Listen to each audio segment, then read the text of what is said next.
Police সদস্যের পাশাপাশি এমন পুলিশ সদস্য আছে কিনা যে কথা বলার আগে টাকার জন্য হাত বাড়িয়ে দেয়?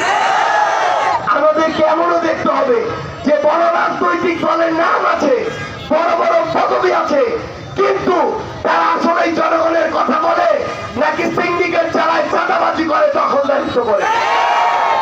আমরা এই বিষয়গুলো দেখতেই বাংলাদেশের প্রত্যেকটা জেলা, উপজেলা, ইউনিয়নে যাওয়া শুরু করেছি।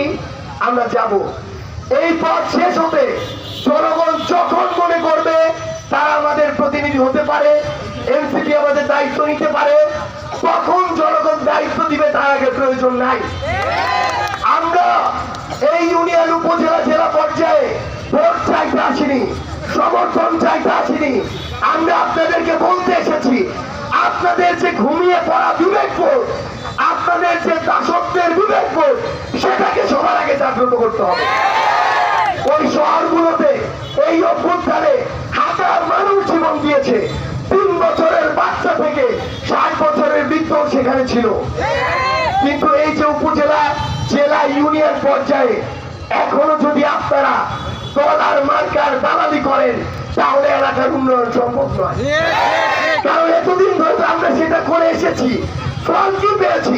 নির্বাচনের সময় আসে, 1 মাসের দায় দরদের রাজনীতি দেখায়, পরের 4 বছর 11 মাস আর খবর নাই। এই রাজনীতি আমরা আগামী বাংলাদেশে আর দেখতে চাই না। আপনাদের এখানে গোলাপগঞ্জ মোড় মাদকের সিন্ডিকেটের আখড়া,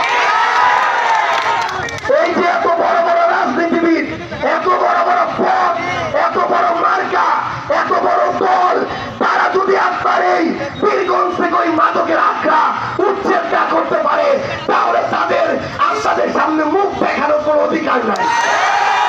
স্পষ্ট করে একটা জিনিস মনে রাখবেন, যে এই নেতারা সামনে, আপনার সামনে হুজুর হুজুর সাথে, ফেরেশতা সাথে, আর পিছন দিয়ে মাদকের সিন্ডিকেটের ভাগ, সে আপনার তরুণ প্রজন্মকে ধ্বংস করার পায়তারা করছে।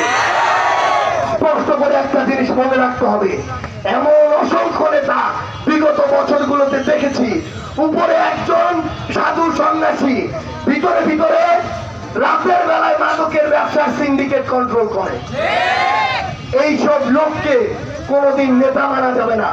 যারা এরকম কালপ্রিট অপকর্ম করে, তাদের কলিজাটা